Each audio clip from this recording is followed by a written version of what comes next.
I can't hear you, Ty. Oh, the worst job ever. Okay. All right, we doing a podcast. I'll call you as soon as I'm done.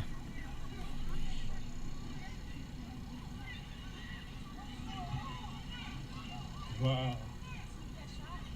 What's up? Okay, I'll send you some money. But, all right, send me your little request. All right, and I'll call you. Answer the phone when I call you. All right. Love you. Bye. Bye. Okay, I said, you heard what I said. Do what I say. All right, do what I say when I say bye. Yeah, coach. You hear that control I got over them kids? All right, y'all, we live. We live in 5 seconds. 5, 4, 3. All right, we're live already. Yo, what's good? It's your boy Beanut. The CEO of Dash Resource LLC. You got on that stack of SMED.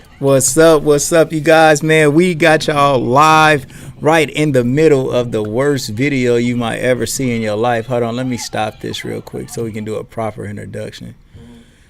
Oh, my God, man. Man, we've been trying to get this broadcast up and running, man. Been backwards day. This has been a weird situation that I've been going on. Hold on, let me get this together. What's up, man? We want to say what's up. Welcome to the Legendary People Podcast. I am SMED. We want everybody to go like and subscribe, ring the bell notification to our YouTube channel. It's spelled exactly how it is right underneath me, the Legendary People Podcast. We are also on Instagram and Twitter. Instagram, the Legendary People Podcast, and Twitter, Godcast Kings. Or you can search Legendary People Podcast and we will pop up. So make sure that you go and follow us and like and subscribe. We want to say what's up to our sponsors. Sheiks for breakfast. They have the best breakfast in the city. Agnes All Natural Grill for lunch. If you're ever injured, call attorney Michael Wright. 937-222-7477. Make the right choice. That's attorney Michael Wright. When you want to get lit a little bit, get you some good old Kiara wine. Contact my bro Antoine Cunningham on Facebook, or you can swoop it up at More for Less. That's Kiara Wine. And the shoparea.com is like the baby Amazon. Delivery is always free from the store to your door in 4 business days. That's the shoparea.com. We are broadcasting live from Camera King Studios. Camera Kings, where you can take pictures and all of that. T-shirt Kings. Super summer sale, 50 shirts for $250. That's going on right now, so make sure that you come through and go for your mouth as well. My brother Peanut Johnson teaches you how to get a big bag of money from investing your money the right way. And so he does a show every Sunday at 8 p.m. Sell Stocks Not Dope on the Dash Resource channel on YouTube. And he also is teaching people how to write grants, or he writes the grants for you. So your business is his business. That is the Dash Resource channel on YouTube every Sunday at 8 p.m. So make sure you like, subscribe, and ring the bell for the Dash Resource channel.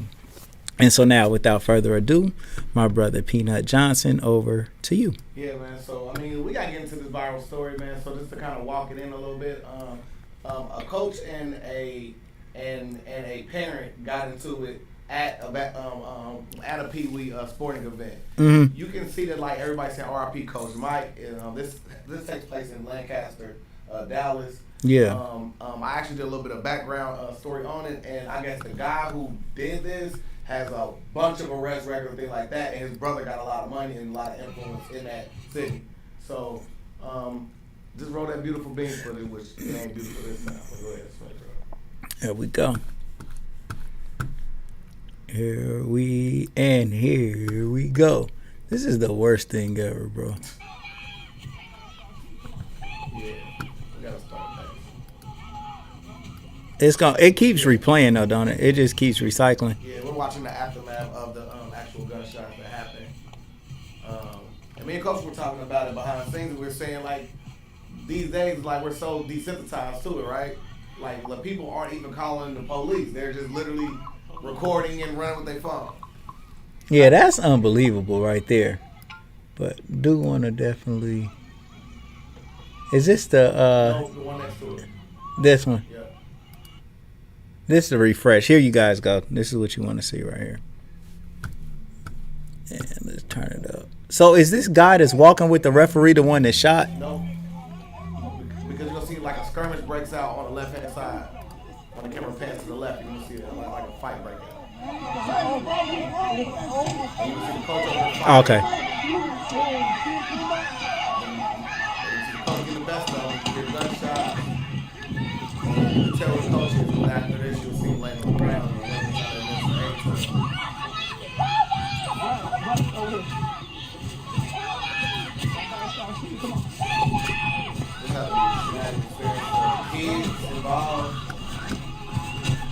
the parents, the community. What's your reaction, Coach? Just devastating, man.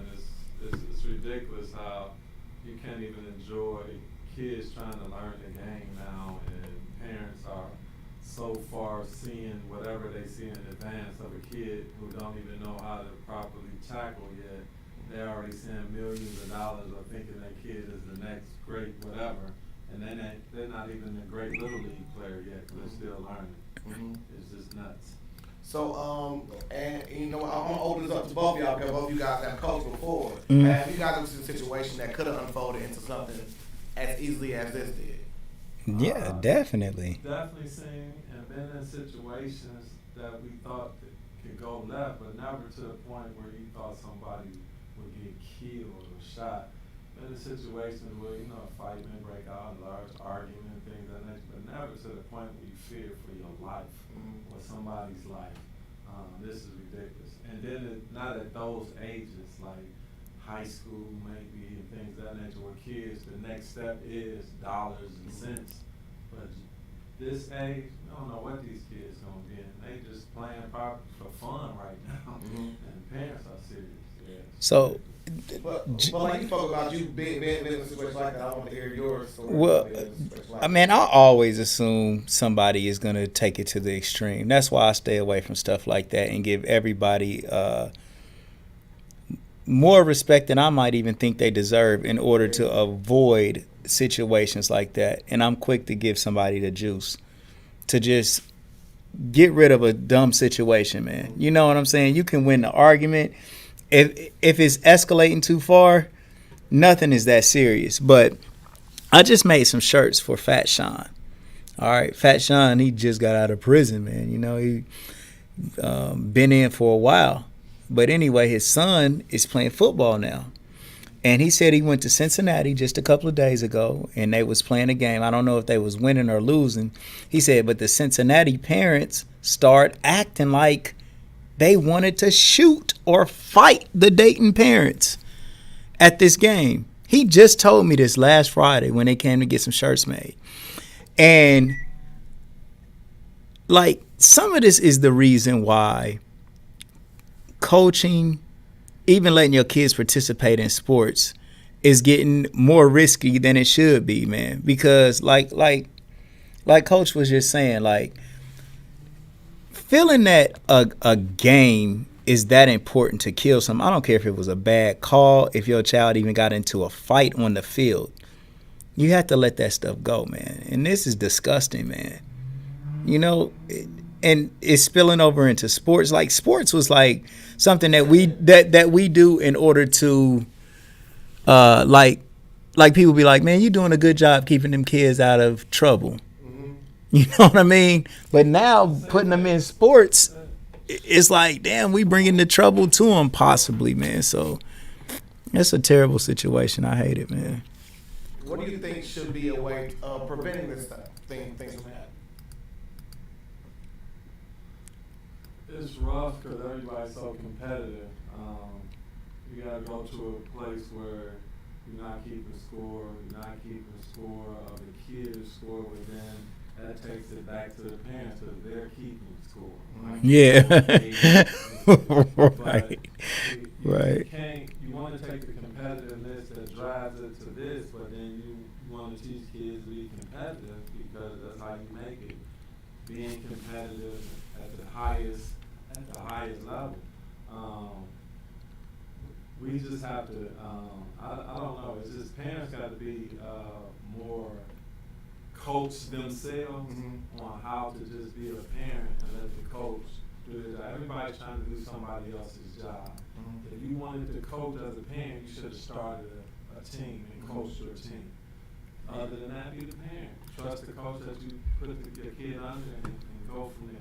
How do you find that delicate balance between, because, like nowadays, like they give sports a bad rap saying, there's all, everybody gets a trophy kind of thing, and then you also want to be where it's still competitive. How do you really navigate those waters to balance it out? Well, the higher you get up, I think starting off at this level, it's about learning the game. Learn the game. But the higher you go up, you have to teach it competitive, because competitive equals dollar. People are paying millions of dollars to watch competition, and competition at its highest level. But at that level, they're learning the game. So you got to teach them how to play the game, how to be good sports, and how to compete at a high level. We watch NBA and all of that. Those guys are friends off the court. Right. You'll see them going to each other's weddings and kicking and all that. But on the court, they're competitive towards each other. But off the court, they really don't want nothing to do with basketball. They want to go hang with their boy, man, good game or whatever. They might not even talk about basketball. Like, they just want to hang. But on the court, I'm paid to be competitive. So I'm going to do that. So we hoping kids get that type of education. But a good segue to that is maybe it's time for those high-level players in all these sports to come down and talk to these parents and these kids coming up about how to balance that. Like, we don't get competitive. You want to be competitive, but it doesn't get there until high school, college, and all of that. When you're 5 and 6 years old, it is about learning the game and having fun. That's not fun. Yo, man. So prayers to everybody involved out there in Lancaster, Dallas, man. Our heart go out to y'all, man. So let's get into. We're gonna do the life story, but just to acknowledge our commenters, because we definitely want everybody to participate, comment your thoughts and stuff, and we make sure that we read them. Latasha Moore asked about the topic. The topic was I believe in Texas. One coach shot and killed another coach because they got into some heated argument or fight during a football game. To sum it up, I don't know all the ins and outs, but a coach died. Okay, and then we'll get back to it later. But today is the Legendary People podcast. We got a true legend in the building, and we want to get to his life story and let him, tell us how he got to where he's at to inspire others to keep going, no matter if they in a downtime or not. But that's the topic, Tasha. And then Griselda said that was poor sportsmanship. We're our own problem. Nobody wants to be seen weak. Oh, nobody wants to be seen weak. No one wants to be the bigger person and walk away before it escalates. We wonder there is social and emotional issues within our youth. It's like two emotions. You're either happy or you're mad or you're ready to fight. So, yeah, I think that's a well thought out comment. Thank you, Griselda, for that.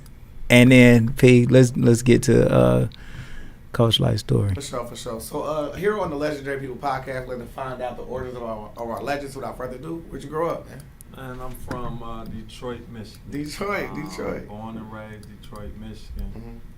16 years of my life, and then moved down here to Dayton, Ohio at 16. Okay, but let's start in the early portions of it, right? So, like, what was early home life like for you?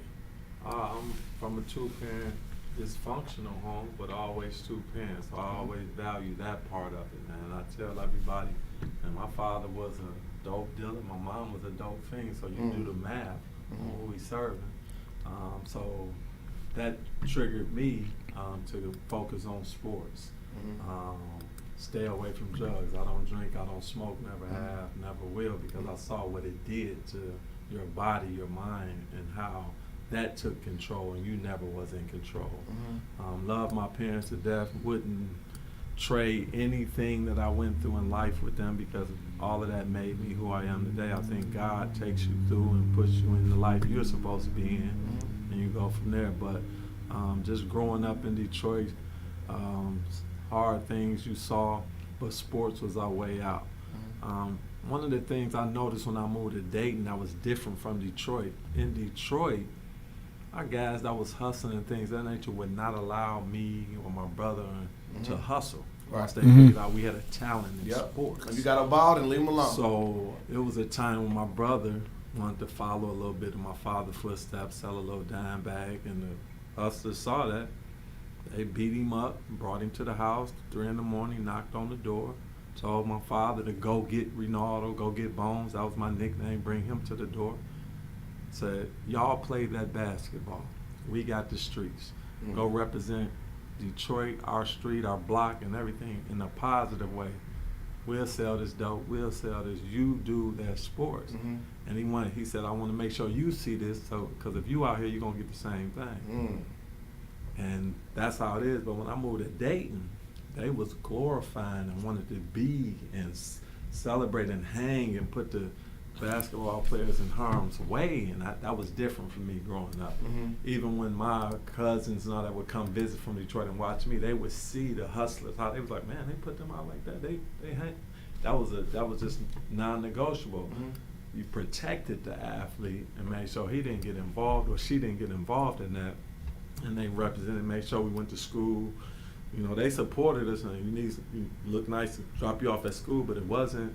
You get out here and join me or hustle or bring me attention to that. They didn't want none of that. They just wanted us to represent our city, our neighborhood in the best way possible, so they can say that was one of my little cats. He made it. For sure. I made sure he made it. For sure. And I ain't saying the Dayton people didn't do that. It just looked different when I moved down here, and it just that always rang out to me. So. Yeah. So like, what other sports were you into, like other than basketball? Oh, so growing up in Detroit, you had to play everything because we didn't want to go in the house. Yeah. You knew what home life was, so you did everything. I played basketball, played baseball, pitched little league. I pitched with both hands.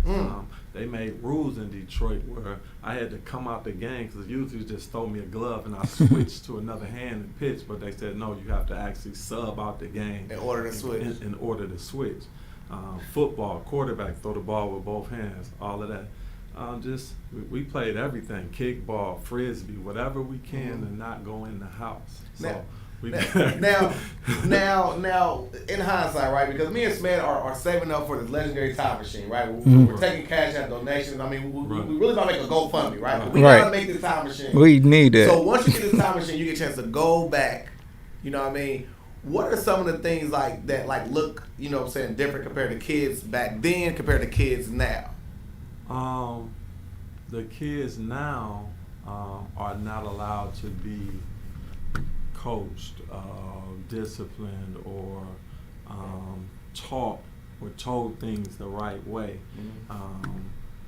Back then, once I messed up, Miss Annie on the corner, Mr. Mike, Mr. Such, I got 3 whoopings, 4 whoopings, and verbal lashings before I got to my parents. And then my parents was on top of that, so the whole neighborhood was raising us and making sure we're doing the right thing and telling us the real reality of life. And I think today's kids don't get the real reality. They are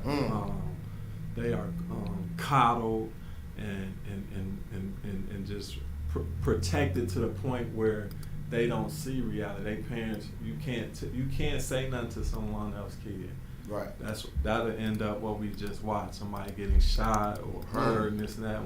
Even when you telling them the right things, or you can even have video evidence that this kid did something wrong. That's the parent is still no. You can't say nothing. So we went away from protecting everyone and raising each other's kids to man is man and nobody can do nothing but man, or just not being there and I want to be super mom or super dad once or twice a week, and somebody else is raising your kid the rest of the time.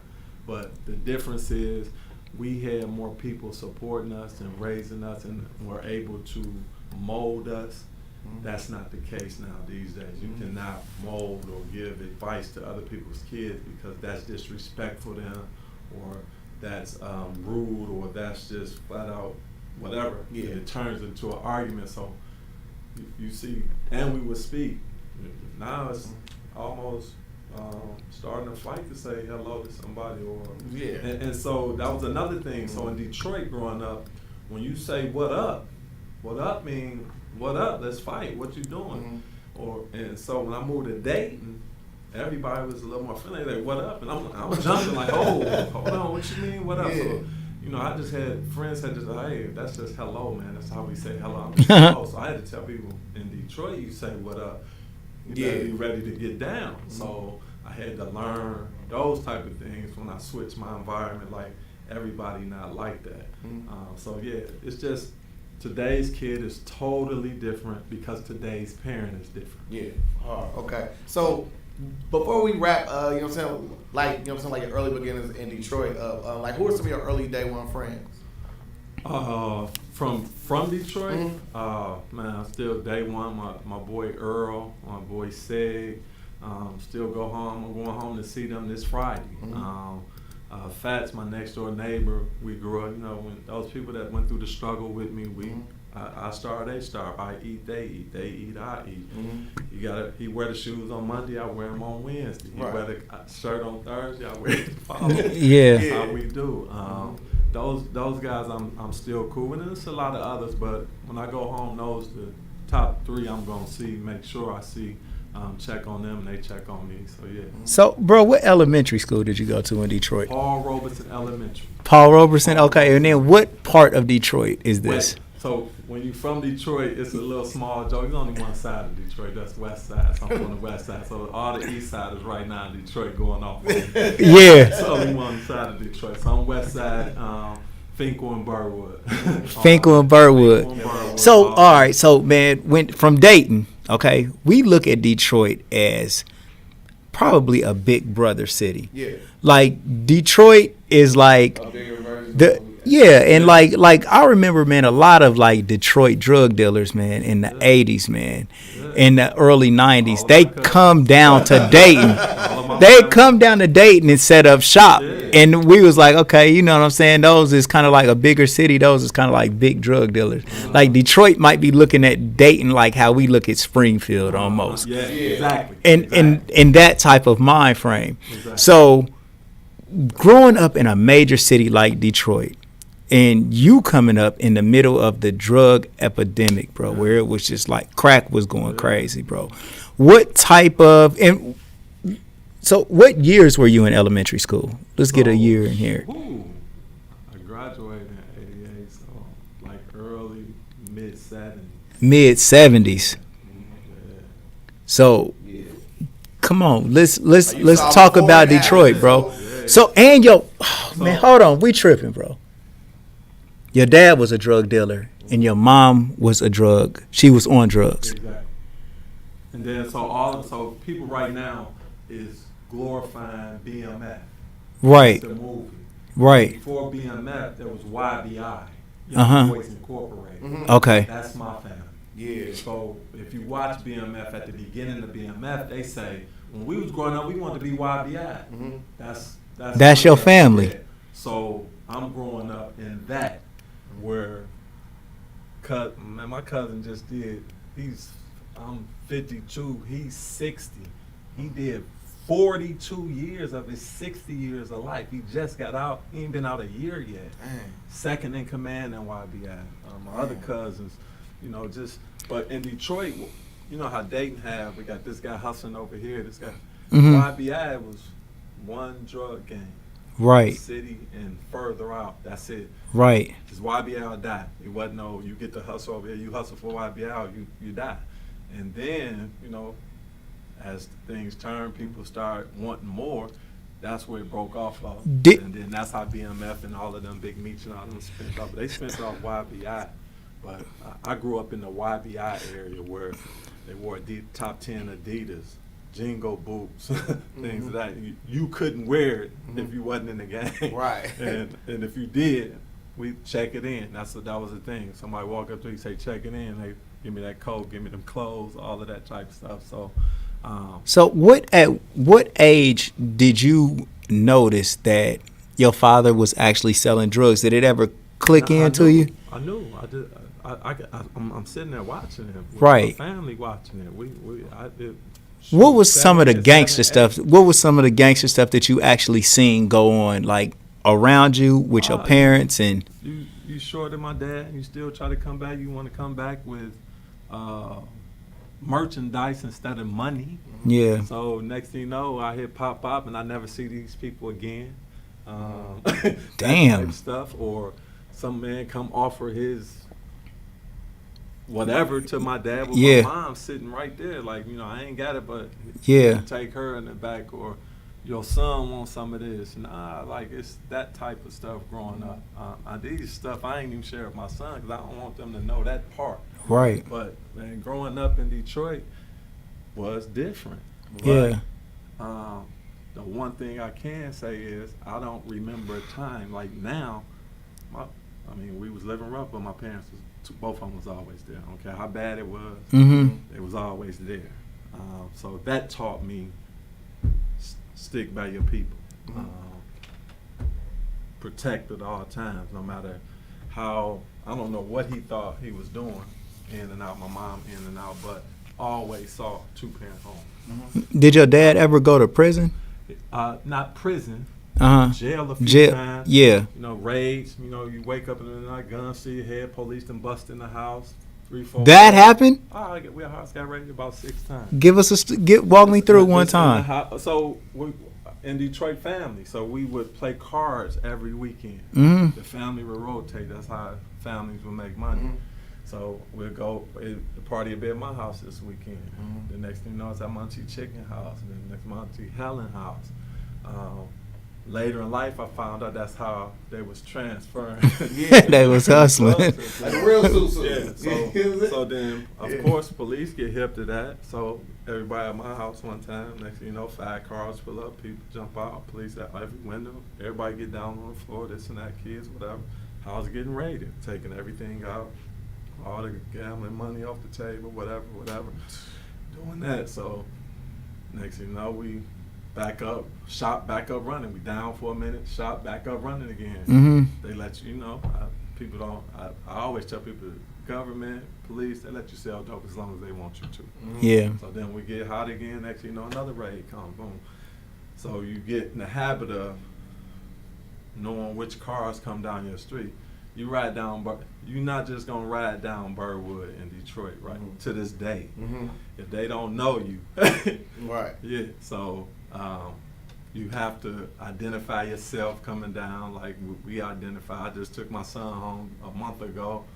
My whole family, we got to identify. As soon as we pulled up, everybody coming Still out. gotta check in. Oh man, we all ain't been back in years. But yeah, it's like that. So just so my wife still, like today, I'm always noisy, always looking left, right, straight forward. Wherever Yeah. I go, I'm always on my Yeah. on the swivel. That's what I grew up in. My wife can I roll the windows up? It's hot in the house. I don't sleep with the windows up. Where I'm from, people come through them windows. For sure. And just that type of, always on guard and always, looking to protect. Mhm. That's what I grew up in. So, those type things will never leave me. Yeah. Just always protect. But, getting house raided, starving, going there, no food in there, and 2 months later, we eating like kings. Mhm. And another month, I'm eating over my friend's house, asking them to throw some of their stuff out the window so me and my family can eat. Mm. That type of stuff. And then, there's times where we rolling. Right. Yeah. So I got it then next I got a stack of food stamps and I got a stack of dollars. Right. And I ain't got no food stamps and I ain't got no dollars. Right. And I'm starving. But at the end of the day, family was always there, always making a way. So you learn that whatever you got to do, you do what you got to do to survive and make a way for your people and keep them tight. So those lessons learned. So yes, I would have liked to live different, but if you ask me to trade anything, I don't think my life would be the same if I traded something Right. that growing up in. So yeah. So like what one of your early like your fondest What's up, childhood Bree? memory? Oh, winning the one-on-one basketball tournament. The Okay. whole city. Walk us through Yeah, it. so And how old were you so I too? was 10. 10? So Nice. They did a one-on-one tournament for 10. So 60 people over 3 days Mhm. beat them to win the championship. How many people? 60. 3 days. That's sweet. So our neighborhood was sports oriented. So we Mhm. had a neighborhood gymnasium. Yeah. So in Detroit, you got St. Cecilia, you got St. Francis, you got, in our neighborhood it was St. Francis. So we, like I was talking to you off script, we learned lane basketball. Yeah. St. Francis was the gym connected to my elementary school. So after elementary school, we had a man, Mr. Tucker, he ran the Little League basketball. Okay. So we had wee-wees, wee-wees, pee-wees, juniors, and seniors. So every Saturday, you can go in there at 8 o'clock and watch basketball till midnight, because the wee-wees play. You had 6 teams in that, pee-wees, 8 teams, juniors, 8 teams, seniors. Yeah. So everybody wanted to become a senior. And then you had an all-star team from all of that, and we competed against another church team in Chicago. So it was always, we traveled to Chicago, Chicago would come to us. So just growing up, so then people knew that all the hoopers, a lot of good hoopers came from this area. So he put out in the paper, we're going to have a citywide one-on-one basketball tournament for these ages 10 to 12, 14 of this. Yeah. So from 10 to 12, I'm going at it for a whole weekend, and 60 people, we going. First one to 5, boom, boom, rules, and getting it in. Next thing you know, Sunday, I got the trophy just as tall as me. So those type of things. Sold out. So we didn't have a rucker, but we had the rucker environment. Okay. So we didn't have a rucker, but inside a little church, we playing on tile floors. Yeah. Everybody out there. So we moved the one-on-one out to the parking lot. So now everybody out watching. So then, ended up winning that. That was one of my greatest memories. And then playing PAL basketball, Police Athletic League basketball, was one of the best things. So they always had something sports-wise to keep us occupied and away from the other dangers. Now you can get into that, but you also had other opportunities to get into sports. So I always took advantage of those things.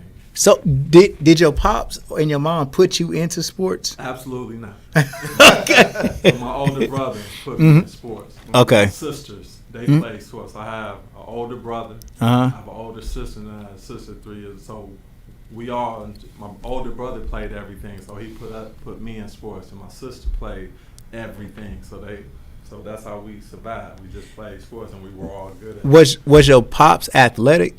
Absolutely not. No? Mom? Absolutely not. If they was, I never got to see it. Never got to hear about it. Did they like sports? Did your dad? I remember my dad attending none of my games. Damn. I remember my mom maybe sending 2, but my brother and my sisters always attended the game. But not to the point where they wasn't interested in basketball.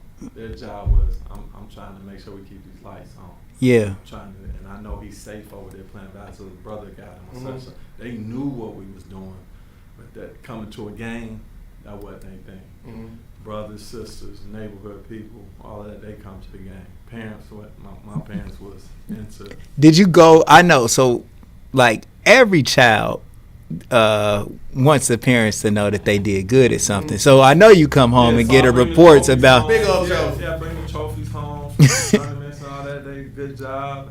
Glad they gonna brag about that kid. Right. In the neighborhood, but coming to the game, that wasn't one of those things for us. For sure. But they gonna brag. They brag about my son beat everybody in the city according to my mom. Right. He beat everybody in Ohio too. Right. But but coming to the event, that means taking time away from. So back then, it wasn't a block you sold dope on. You sold dope out your house. Yeah. Those things knocking on the door where I live at and I sleep at. Right. So they can't leave the house. So going on vacation and all of that. Nah, Right. This is our business. Right. This is the biz right here. I'm at work. So if they watching my basketball game, somebody in there trying to get the stash. Right. My brothers and sisters supported me through basketball and football and baseball and all of that. My brother boxed; he was the Golden Gloves in Detroit.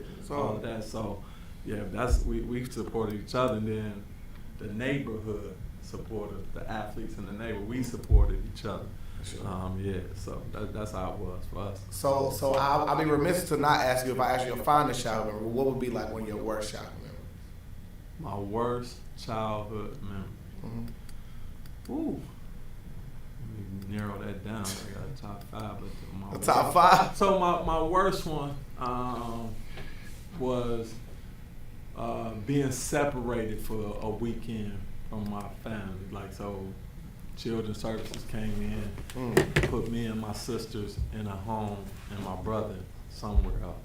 So just remembering my brother riding up on a bike, and I couldn't talk to him up close. Had to talk to him from afar because he wasn't allowed to come. So that was one of my worst, seeing my brother over there when my brother was always the one to take care of it. But it's also one of my positive and most motivating. My brother rode his bike 7 miles to come see his brother and sister.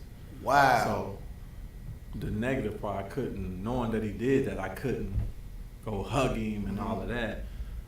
But I knew that he knew where I was, and if anything, I knew he'll be right back to protect us or whatever. So, but that was probably one of my worst. There's other ones, but one of my worst gut feeling type things that I remember real clearly was that. And I got some other vague ones and things that I know, or things that I trained myself to forget. But that was one of the most painful ones I remember growing up. So what happened? What happened ultimately with that? Like, you ended up getting a chance to come back. Yeah, we got back. So they would do those things to try to bring down. So when you don't snitch, when my dad don't snitch, what they do? Okay, well, this is an unfit environment for your kids. Mind you, we eating every day. I'm 6'4", my brother's 6'4", my sister 5'7". We athletic. So, but my dad, you bring him up, he don't want to snitch, so we're going to take your kids away from him. So we try to get you another way. If you ain't going to tell on where you getting this from or what you doing, we're going to take your kids away. So that type of stuff. It wasn't, that it was created for him to bring down other people or whatever, and that's not, he just didn't do that. So eventually we'll come back home. But baby, it was about 4 days we was apart. Man, so like once y'all came back together, did Dad kind of change it up a little bit? Like, what kind of change?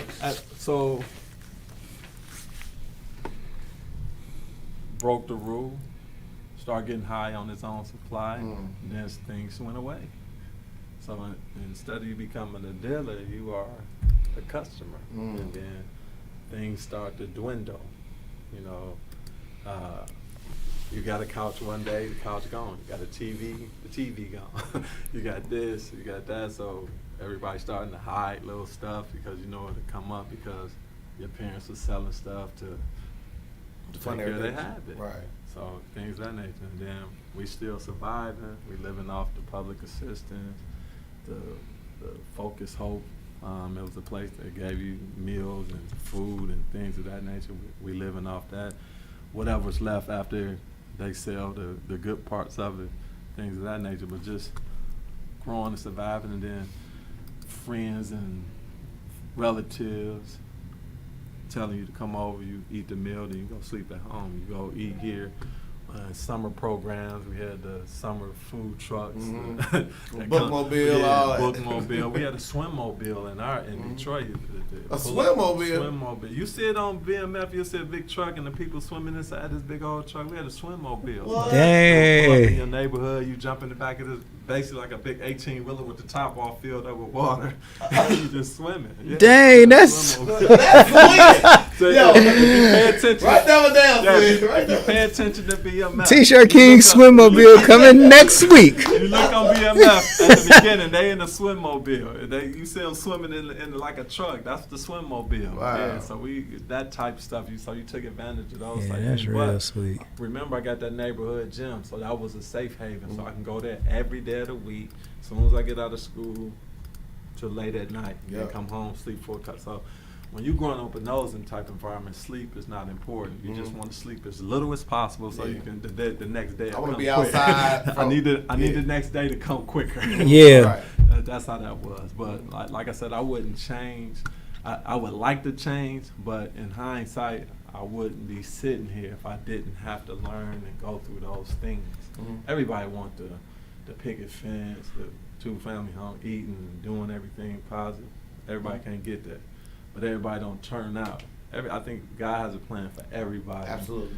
All angles, and I learned from that. So what that taught me is to make sure my son, my wife, never have to experience that. Mm-hmm. So that's my motivation.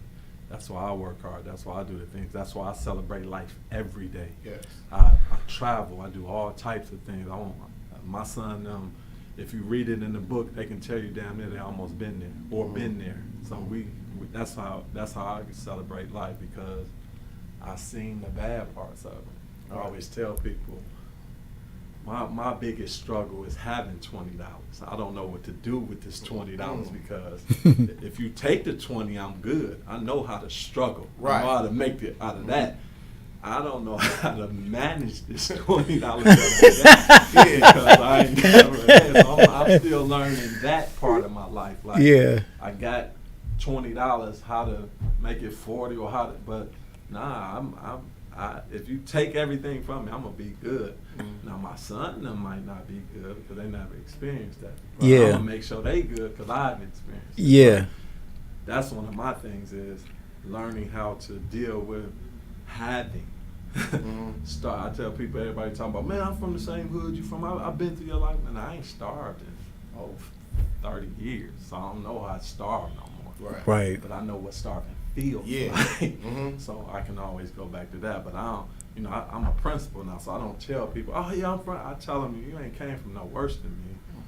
But I don't live off of, man, I've been that, I've done that, I'm from that same place. Nah, I'm from there, but I ain't lived that way Yeah. in years. Right. My refrigerator's stocked, the freezer's stocked, cars in the driveway, I can do what I want to do, so I live different. But I know that feeling, so I can continue to live this way. Okay. So that's the big one. So like you come here about 16, so like 16. What middle school did you go to in Detroit? Guess middle.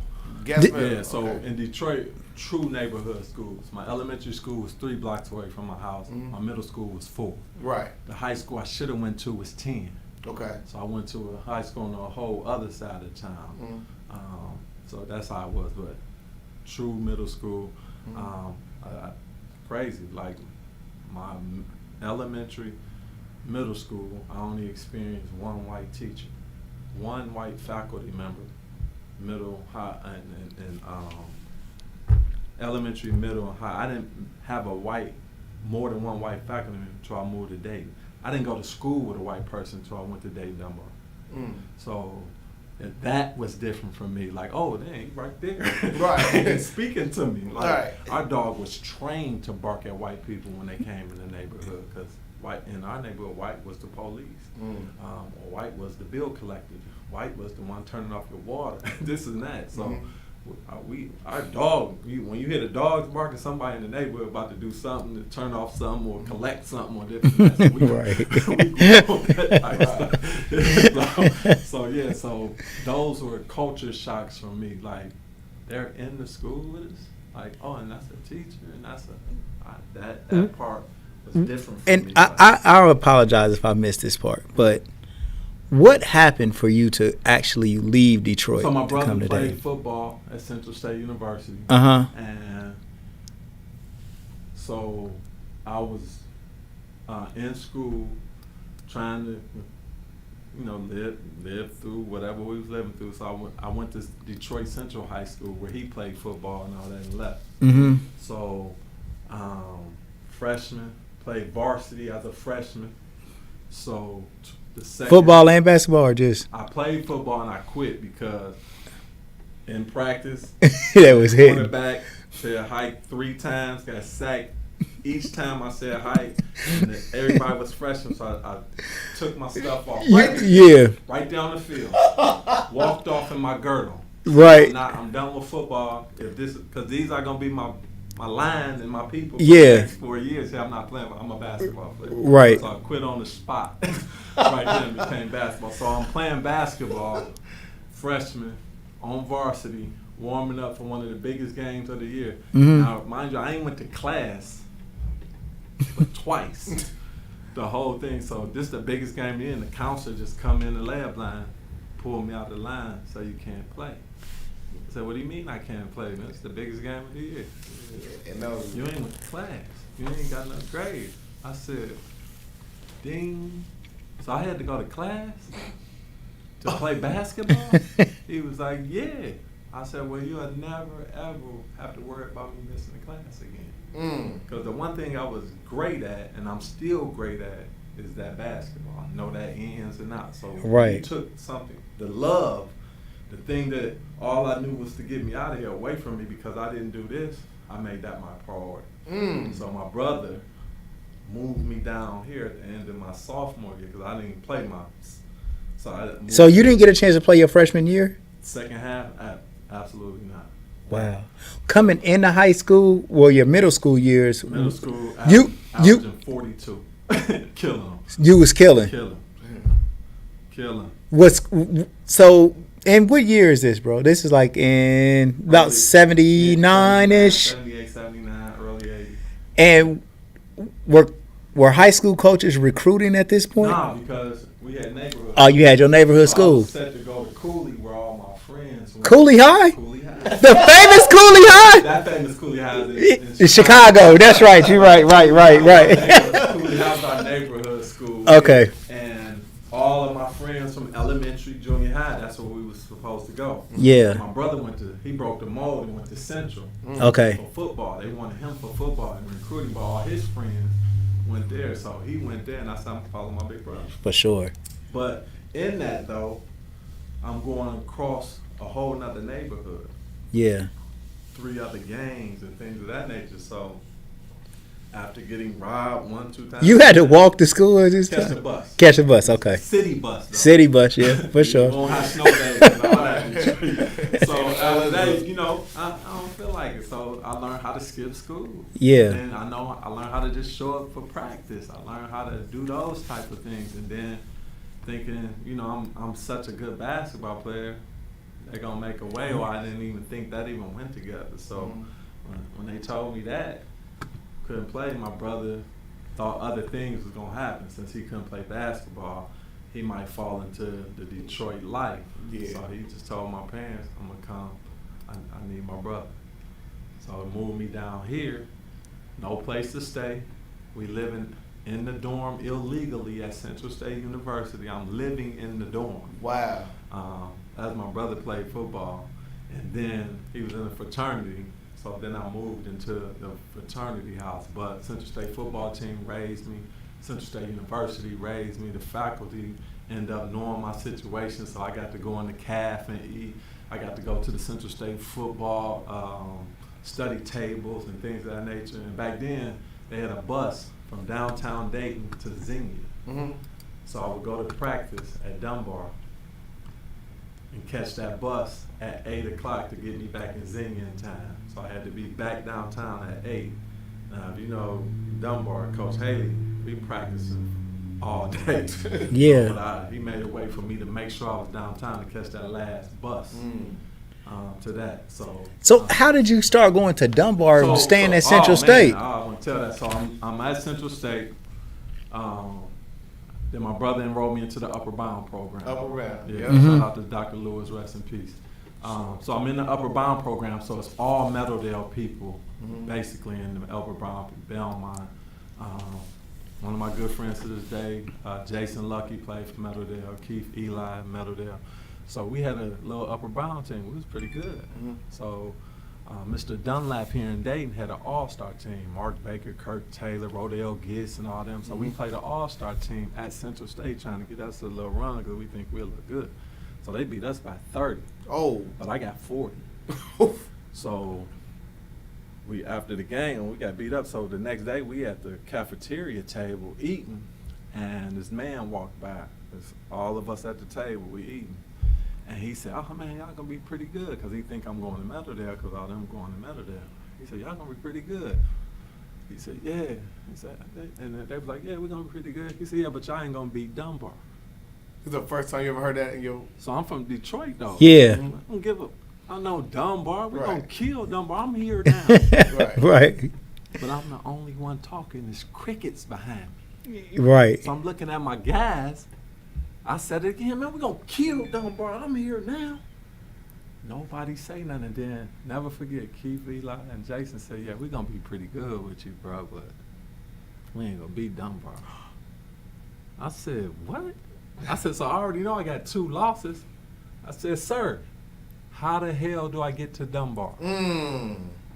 And then just so happened, I was talking to him, just so happened my brother, who I sent to say, he was good friends with Bobby Porter, who just happened to be the Dunbar assistant coach. Oh. And then that's how the connection came. That's hard. But if I don't have that conversation, I'm playing for Meadowdale. Right. Wow. And because of that conversation, I said I can't go to war with these cats. All because Right. 2 dudes. right. I already know I'm gonna lose to and then I go to Dunbar and then that's why I see Kirk and Mark and all the guys I just competed against. Right. And then next thing you know, history's made. So had Dunbar won the championship the year before you got there, or No, they went to the state in '84. They had a good team, '86 with Duck and all them, but no, okay. They didn't. I'm a part of every state championship Dunbar's ever had. Oh. Yeah, That's Say hard. that again for everybody. That's hard. Quick. I'm a part of every state championship Dunbar run. So I run that with Mark Baker all the time. Me and him, we laugh and joke. Mark was a bad boy. I said, but y'all didn't win nothing until I got here. Yeah.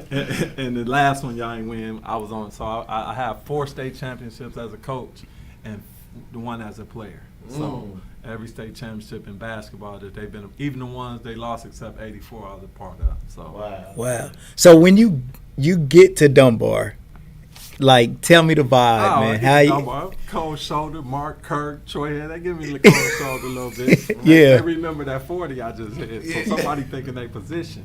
Right. It's crazy. So I'm walking the halls and everybody, oh, you go here now? Yeah. So it's kind of cold, and just walking the halls, I meet a guy named Robert Williams, man, D-Train. He do media in Columbus now, one of my best friends. Yeah. He latched on to me.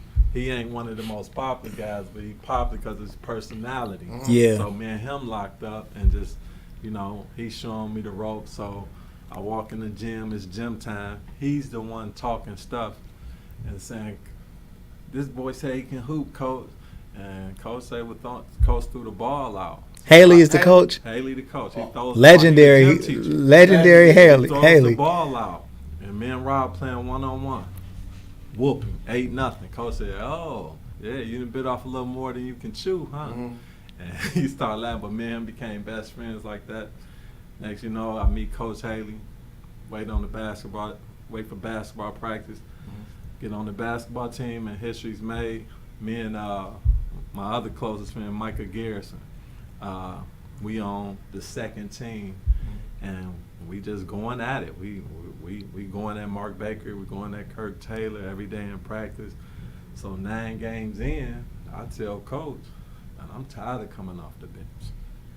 If you know Coach Haley, true word, he said, what the hell you telling me for? He said, you see the 5 out there. That's who out there. If you want to play, you get one of them. Love my boy Donald Palmer, so I told Donald Palmer this is the last time you're going to have that position. And just I worked him in practice and held on to that and told all the people behind me, Paul Latham, Philippe Payne, and all that, this position is done until I graduate. So That's nice. So I gotta ask you, how were you playing before he said that to you? So we was getting about, me and Garrison come in second team and we the spark. So we defensive minded, we get it going. And so I'm just getting minutes how I can. And then I just, felt I wanted to top on the team. So I told Coach, I want to start. And he said, well, why the hell you telling me? Tell the people who start. So walk us through your first breakout game. I don't know about breakout game. I just had I had a unique skill. I wanted to play defense and I wanted to pass the ball to other people, and that fit. If you know Dunbar style of basketball, that's Dunbar basketball. We're gonna press you, we're gonna play defense, we're gonna take the ball, and we're gonna score a lot of points. Yeah. So I found my niche in defense and scoring, but I can do a lot of things. I can dribble, I can shoot, I can do this, but my niche was defending people, finding people, and rebounding the basketball. That was my niche on that team. I had Mark Baker scoring 20. I had Kirk Taylor scoring 22. Troy averaging 18. Mike Haley Jr. averaging 30. I ain't had a lot of points to get out of that. So my little 10 and my little 10 rebounds and my little 5 steals and locking my man up, that fit in the system because I already got buckets. I got points over there. So how do I get in? That's how I got in. And that became my staple. You know I'm going to play defense. I'm going to play hard all the time and do those things. And those other people got to shine. So, but in the end, we all shine because we win. Right. Yeah. I just found my niche. So like in hindsight, right? Because, you know, like before you got to Dunbar compared to now, you know, the story behind everything. I mean, like, you're a part of the story of Dunbar. What is something that, like, you could say that's special about Dunbar? Family, man. Tony Dixon, he's the head coach at Dunbar. Shout out to Tony Dixon. I coached him, and we started a youth program together, Dayton Wolves. So like we talked about that. Yeah. Instead of complaining about how people are coaching, how people are doing that, I started a youth program. Right. I wanted my son to learn the game the right way. Mm-hmm. And then we found a group of kids that had a niche that worked well together. Justin, Makai Elmore, well, he came to us later, but Anthony McCombs, Shane Ferguson, we had Chance Emerson. We had a nice little group that played well together. So I just wanted to keep this little team together. I wasn't thinking AAU, national, and all that. I just found a nice group of kids that I can teach my son how to play with and put them in different leagues. And then we put them in the Salvation Army had a league. And Tony Dixon was working at the Salvation Army.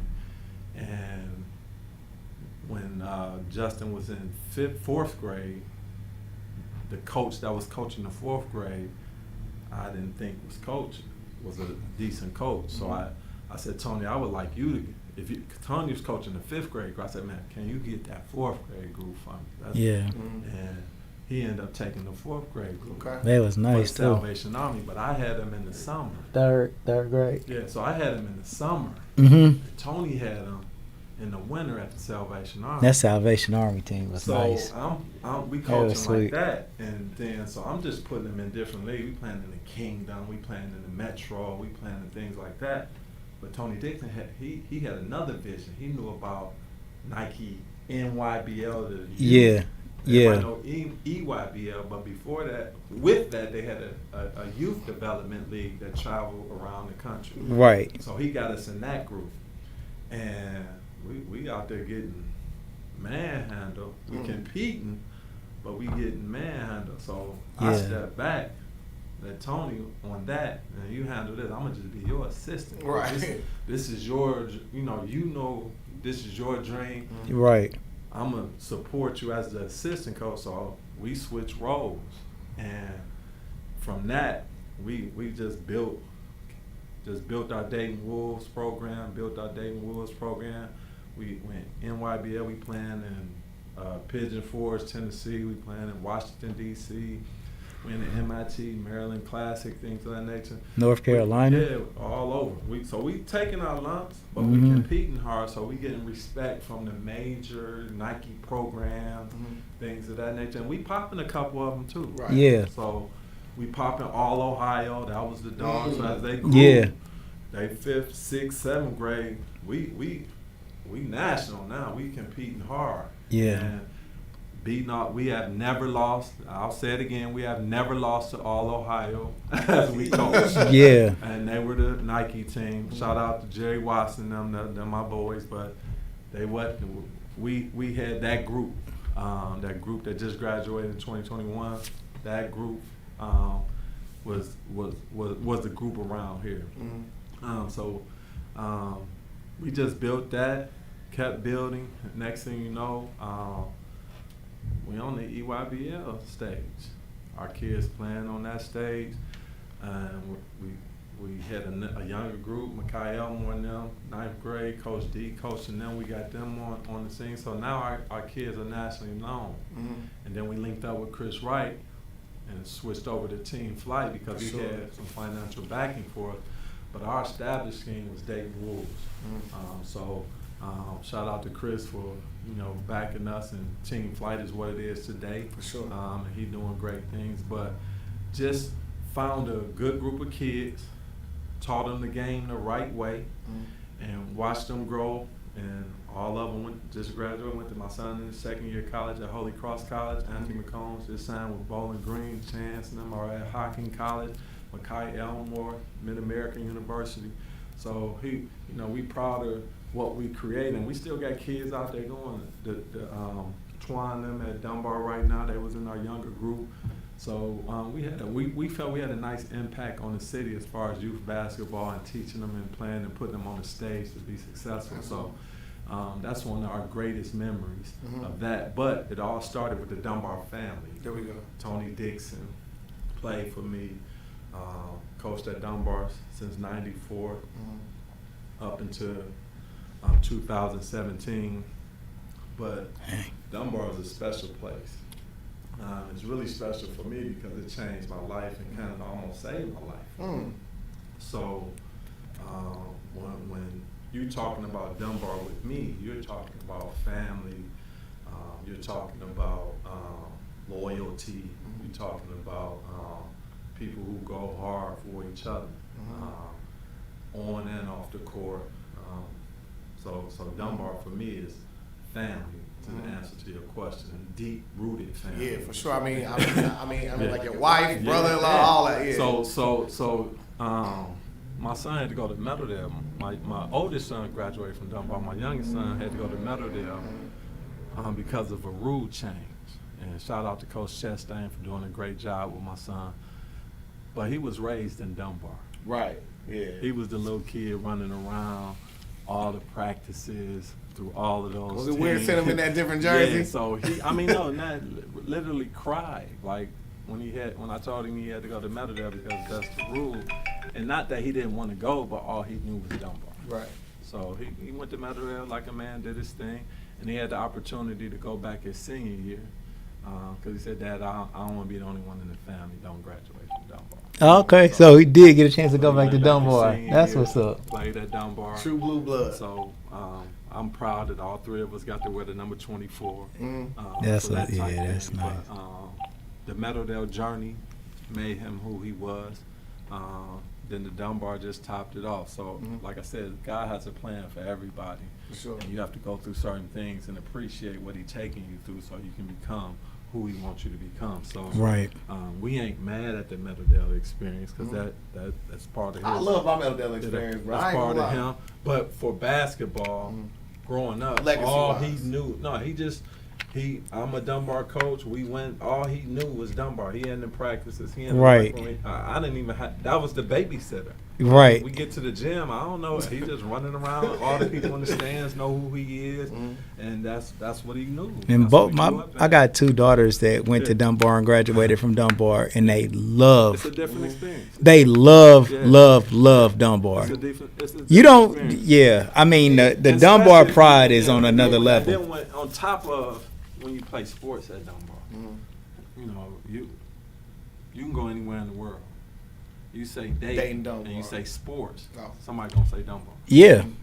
And no disrespect to the other programs, but if you go anywhere in the world and you say sports, and you say I'm from Dayton, they're gonna ask about Dunbar. So that piece is real, and that's a true thing. That's that we go hard. So if you're allowed to be one of those people that played on any Dunbar team, especially in those years where they rolling, that's a prestigious thing that's going to last a lifetime. I was in Columbus with my program one time, and I don't know if we had got into a little bicker. We were just talking about regular basketball bickering about Dayton, and they was like acting like Dayton wasn't ready. Right.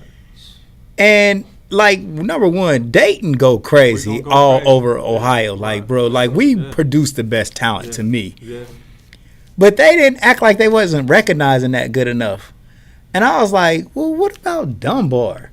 And Thurgood, for that matter, because Thurgood get busy too back then in that time frame. Joe and all them but Dunbar, Bro, it shut everything down. They couldn't say nothing. Yeah.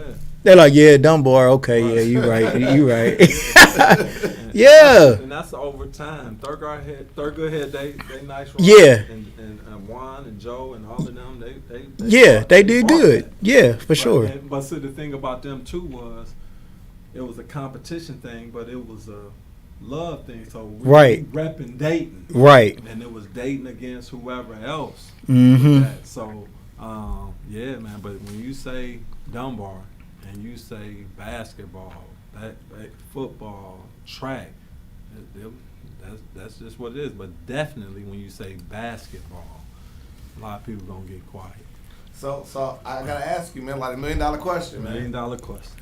1987. Look, he already knows the question. 1987, That's the the best. greatest Dunbar team ever, the one I played on. There we go. But and then after that, if you want to go time, we'll go 2012 because I got to get Teddy and all, and they went undefeated. Nobody beat us. So, Right. But what it is for me, I'm not the person to ask because I was part of all of those teams. Mm-hmm.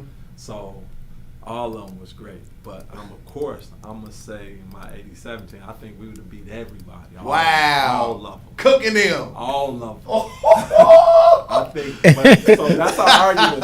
Yeah. So cook them, all that, that's our argument. Yeah. But of course, they riding for their team. I'm riding for my team. Right. But I'm always say the 87. We interviewed Daquan, and he always said say his team was the Of best. course. Yeah, of course. Yeah. But so here's the thing, Daquan. I was gonna guard Daquan. That's very fun. It's a long night. I ain't saying he ain't gonna get off, but it's a long night. It's a long night. I like But yeah, so we had that, man. I had that a million times, man. So, but that's the thing. So I always tell people. So when I was going out trying to get people to come to Dunbar to play for us, and the ones that didn't come, I ain't had no hard feelings, but I tell them your story gonna be different. So when Dunbar get together, our conversation is, oh man, you was on that team that lost the Meadowdale. You was on that team that lost the Belmont. You was on that team. But when you go somewhere else, their conversation is, I was on that team that finally got to beat Dunbar once. Yeah. And that's a different conversation. Mm-hmm. And that's the culture we created. So then when I got that coaching, it was win the state or you did nothing. Mm-hmm. Right. If you come through us, our coaching tenure, if you don't win the state, you didn't do anything. That's a tough thing, the pressure to play up under. Right. So every team that won the state was up under that pressure. Mm-hmm. And there was a group, shout out to Terrence Landers now, came as a freshman, went to the state, didn't close the deal. That was the only group that did not win the state with us in our coaching team. Come to Dunbar, we created that to say, when you get here, Winning is we don't care about city championships. We don't care about districts. We don't care about regionals. we don't count Eastern Conference We championships. don't even count runner-ups. Right. We went, in our 12 years, we went to the state 6 times, won it 4. Right. We don't never talk about the 2 that Right. about the 2 we lost. Right. You ain't gonna never see us walking around with no runner-up jackets. We don't even put the city championships up. The district may put that up, but when you talk to a Dunbar player, the city is automatic. The city is automatic. We're not talking about the city. We're not talking about the regional. We're talking about win the state. So now when we get together, now the thing is, Norris tell Daquan, you only won 1, I got 2. Right. And Norris arguing with Teddy. Teddy say, but I got 2 and I got an undefeated. So now that's the type of conversation that's going on. So now then my son like, man, I didn't get 1, but I was there. So you went to Dunbar, you didn't get a state. That's the type, but that's a good pressure. That's the culture and the legacy we created. And that's the difference, and that's the love for Dunbar. That's why it's so tight knit, because that type of pressure, that type of camaraderie, that type of conversation, that type of competition though. So people forget about the practices and the work you got to put in to become that. And so you probably get a lot of people on there talking this. There's some teams that, there's some great teams out there. Ivan Patterson, Hoggy, and Scales, and all. Man, shoot. It's some teams that came through here. And they got their stories. But that Dunbar story for us is different. Different. So, you know what I'm saying, like from the coaching side, what are some characteristics that you look for in a potential candidate for your team? So, number one for me at Dunbar, we looking for who gonna play hard all the time, who ain't afraid to play in stressful, difficult situations all the time, because that's what we gonna be in. So we have to find the people that gonna play hard all the time. How do you simulate that? So that's how you practice. So so our thing was, so we treated our program like Kentucky, Duke, North Carolina, Kansas. When you go to those programs, you get better in practice because you're playing with all the top people. So you can only get better if all the top people are there. So that's how you will not notice a Jaron Johnson who's been in the mix getting made for 2 years, and then all of a sudden you see him his junior year and he breakout killer. Like, where that boy been? He been in the program. He was behind Daquan. He was behind this. He was behind that. So when you get that type of competition and practice over and over and over, you have no choice but to get better. So same thing, like if you watch Kentucky and all them, like everybody they get top 5, top 10 recruits every year. Why do a top 5 go to a school that just recruited 5 top 5? Because that's what he want to compete against. That's what's gonna make him better. That's why those kids continue to go to North Carolina, Duke, Kansas, and all that after a whole group of 5 just went the year before. Right. Because I know that's what I'm practicing again. I know they're gonna be top 5 in the draft next year, so that's another look for me, and I'm that much better. So we try to create that type of atmosphere, and competition brings out the best of it. Iron sharpens iron, so we tried to create that, and we did it for a nice little run. So as a coach, right? So you have a chance to change kids' lives for the better. You know what I'm saying? I mean, like you've had the Norris coach, you had the Daquan Cook, but what's one of those stories of a kid that really ain't the one that's like the storybook story to point at, but it's one that's kind of close to you that like you really made an impact on this kid's life? Man, that's a bunch of them. So another thing was, it's easy to coach Daquan, but don't nobody want to talk about Daquan Walker, another Daquan. Here we go. Watch him go succeed and be successful. Hell of a basketball player. We had a lot of those kids that they probably didn't have a name. Norris Cole wasn't a name. Right. Norris worked to be a name. For sure. And he was one of them people that always fighting in practice, like, Coach, I'm better than Darren. I think I should be playing than Darren. We got proven in practice. Got proven in the game. And just so happened, we go to the state, and Antoine Sane comes up ineligible. Norris scores 18 points. One of the biggest games I've seen. And that's all he needed. He needed to give him that opportunity. Yeah. He took it and ran with it. And then from there, just worked his way to being a first-round draft pick. How was Norris in practice? Norris wants your head. Yeah. Norris wants your head. High Because motor. you couldn't tell Norris, even though he was you couldn't tell him he wasn't better than Daquan. You couldn't tell him he wasn't better than this. He at your head. But that's what we created. Everybody, Darren at Norris head. Right. Antoine saying that they had, Tony Dixon at all of they had, Daquan at Aaron Poe, Mark Anderson. That's how it was. So, but Norris, he wants your head. I don't care. I'm trying to get on the court, and I'm trying to stay on the court. So what do I got to do to get on the court? So I'm gonna go at whoever. So that's Norris Cole, man, got drafted to the NBA, goes and plays with LeBron, D Wade, Chris Bosh, and wins the championship. And you coached him, bro. I'm at the finals when Daquan and Norris playing against each other. Man, that was amazing. That is something, man. That was one of my proudest basketball moments. That's hard. For sure. In Miami, watching Daquan and Norris play in the NBA Finals. 2 games. I'm watching 2 games. NBA Finals. 2 Dunbar Dayton products, Man. playing on the biggest stage Mhm. at the biggest time, and both of them, they teammates too. It ain't just like, oh, he went there. They was high school teammates. Right. That's huge for this area. Yes. And people don't celebrate Dayton enough for the number of athletes that we put out and put into pro situations for the size of Dayton. Yes. I don't know Yeah. math. Yeah. I ain't great at math, but if you do the per capita Yeah. versus other cities in the country, Yeah.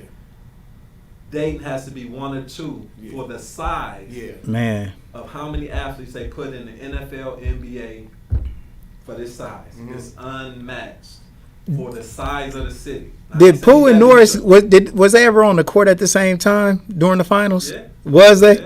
I know you was just like, Yeah. who was with you at the My game? wife. Your wife? Yeah, we were sitting there crazy. It's ridiculous, man. I got pictures of it. I got pictures of them. I got pictures of them. Dang, man, that is so cool, bro. Like, man, that's you.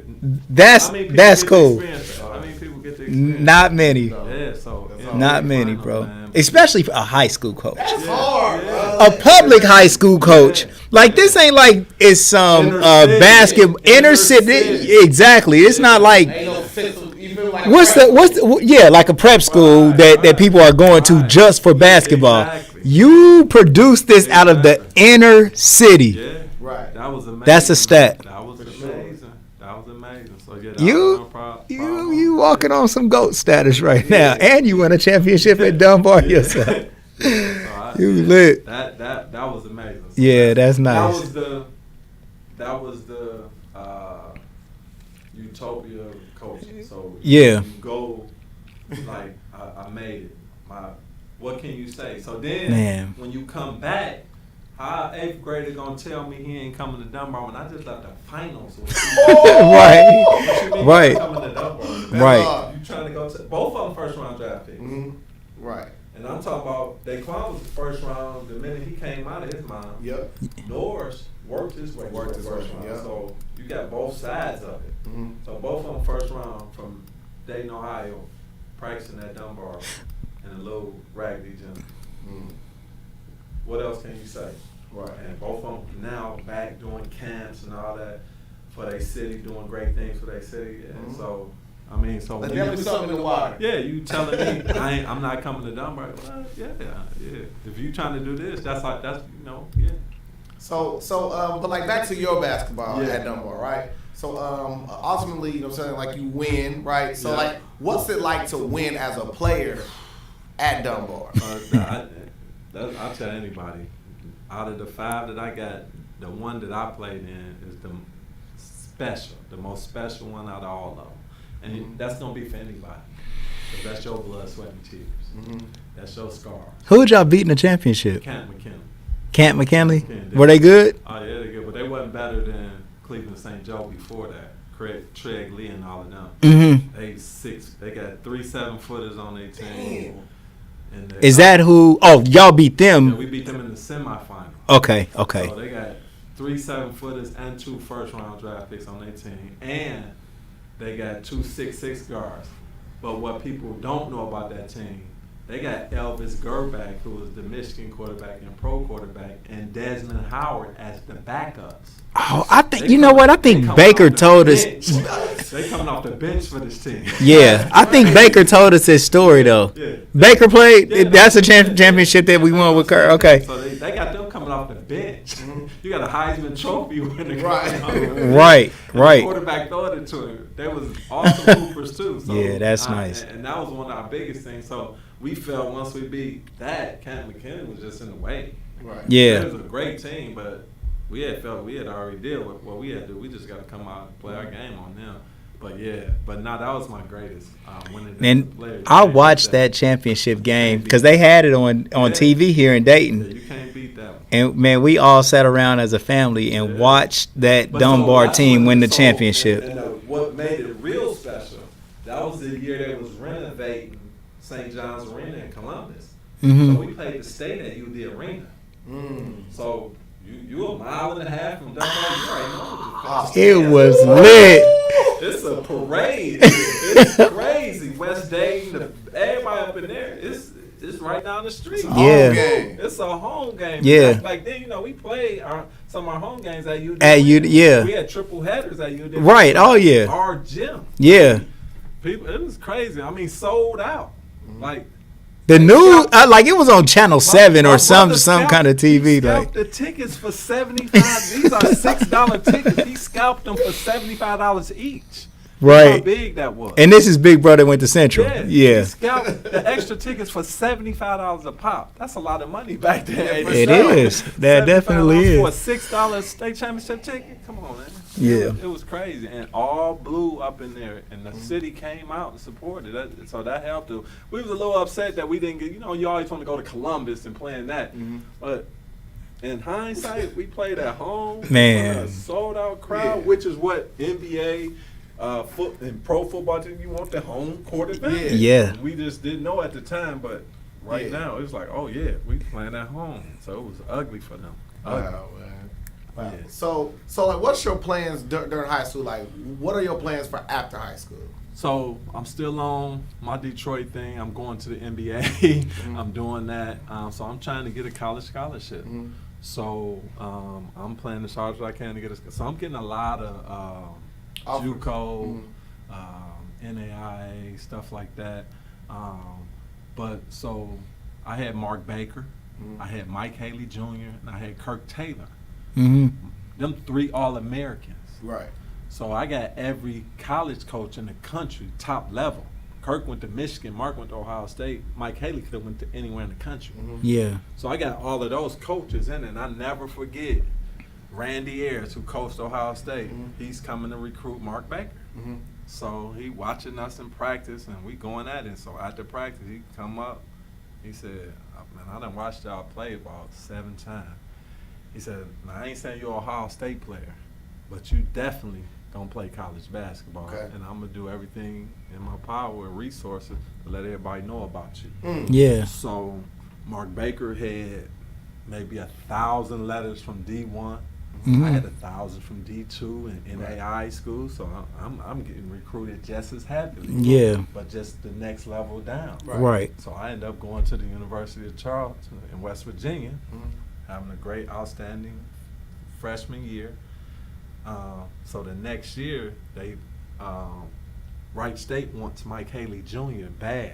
So they tell Coach Haley they're going to make him one of the assistants. What? Coach Haley going to the college level? I'm coming home. Right. So I come back to Wright State as a walk-on. I leave a full 4-year scholarship to come back to Wright State as a walk-on, thinking my high school coach, so after they signed Mike Haley Jr., they gonna come. You gonna be able to play. Hit coach with the okie doke. He don't become an assistant. So I done already left the school. So I'm at Wright State as a walk-on. So once again, just like I moved to Dayton, I'm after somebody money. I'm trying to get a scholarship. So I just worked, got me a scholarship before the season even started. I was on scholarship, playing with my high school buddy, and took it from there. So. But yeah, that's how I got back here. So I'm gonna ask you. So in that legendary time machine we used before, what would have happened if you would have stayed at that college? Probably would have been an NAI Division II All-American, all type thing. You never know, but I was on pace to be that. I was averaging about 12, 15. Had a couple 30-point games, 20-point games as a freshman. Right. So it was nothing but growth from there. So possibly could have been at the highest level of NAIA Division II, whatever. So you never know. But we always had that Division I dream on top of coming back home to Dayton, because that became my home at the time. Coach, what is NAIA for people that don't know? It's National Intercollegiate Athletic Association. Is that's like just Division II? So it's Division I, Division II, Division III, NAIA. So it's not like it's lower than Division III. It's just another college thing of this. So right. It used to be NAIA in Division I and NAIA Division II. Okay. But they banned that, so it's just one. It's actually one of the tougher conferences in the country now because everybody's in one bowl. Okay. So you have Division I athletes transferring to NAIA schools, and coming off the bench. So, Right. But back then it was just another division of Another basketball, platform. Another platform of basketball. Mhm. They gave full scholarships, but they based it off of the financial and where your college at and all of that type stuff. So, Yeah. but in the eyes, was a beast, still is a beast. Mhm. Right. So, did you start to become so like right after high school? Did you become a principal? No. Okay. So right after high school, went to college, played Okay. 4 years. Hold on, wait a minute. Go back. What did he say? Right after high school, you become a principal. Cause Hey, I said it. You saw. I take- I was like, kept where I got it it going. from? I kept it going. I'm saying where I got it from I first. said I went to college. And I'm played saying where I got it basketball. from first, right? okay. So today I watched an interview with you and Dion Cash, and he asked you the same thing, and then you Yeah. said yeah. So maybe it was just what it was. Yeah, I kept it moving though. So he Yeah. asked me the same question. I Yeah. said, "Yeah, I went to college and played basketball. Now I won't go correct him on the thing." Well, wait a minute. Wait a minute. Hold on. Let's talking about my college we gotta. Thank you. Thank you. Wait a minute.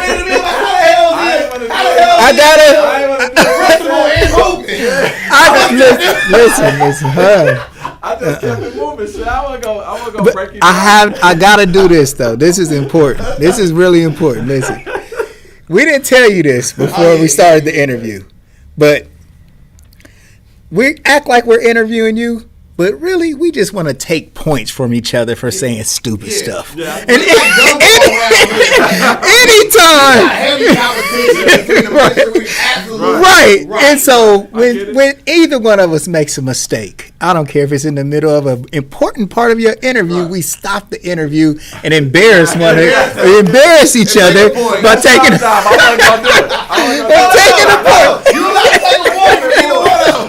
Yeah, you always can take a point from Peanut. But once I heard that, man, my eyes lit up. Right after I talked about college, you said, "Oh, that's okay." So right after man, how the hell you gonna be a principal straight out of high school? Bro, Dion Cash asked him the same thing, and he said, "Yeah, Jake is one of this." First of all, I'm not capping about that. It's Ask him. not my responsibility. man, hell no. Wait a minute. I'm taking a point from Dion Cash. First of all, okay. I'm the interviewee. I'm not gonna We might call Dion Cash. Hold on, let's. Stephen A. Skip to get on y'all about that. That ain't me. Oh, Cash, man. I remember that. Yeah, I want to go do that to Dion. Cash is crazy. Cash is funny, man. Love you, Cash. That's my bro, man. So Kemp and Waldman, right? Yeah. What was it like? Like being a principal now. I mean, because like your first experience of that is actually having a principal. Yeah. And then, did you kind of mirror that kind of way he was? Did you see kind of like how he was as a high school principal, and then kind of add that to your repertoire, or did you just completely just from your own? No, you always you learn from where you came from and learn from experiences you had. So I took all of my experiences into my principal experience. So I was assistant principal for some years. I was head of truancy in Dayton Public Schools. I was a student assistant provider, providing social skills and characteristic skills to kids.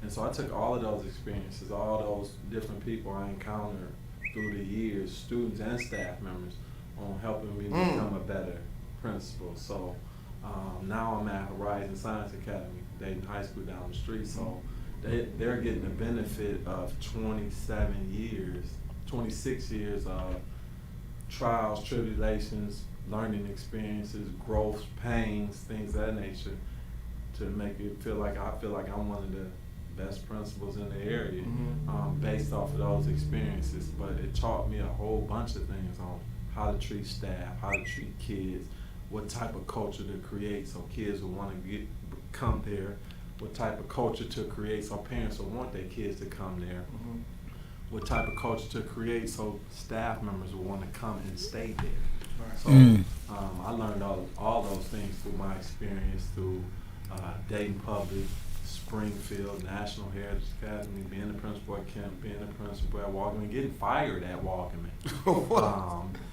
And that was an experience. You got fired like? Oh yeah, got fired at well, I What didn't was the get situation? fired. Didn't get. Let me just rephrase that. Didn't get fired. Was on paid administrative leave, and then I left. Had to go to court cases with Dayton Public, and this and that. Won my case. Became an assistant principal at Meadowdale after that, and then took a job at Springfield. Just wanted to get away from Dayton because I was tired of what Dayton was doing to me professionally. Right. So I started. I went somewhere else. Got an opportunity. God provided an opportunity for me to go to Springfield.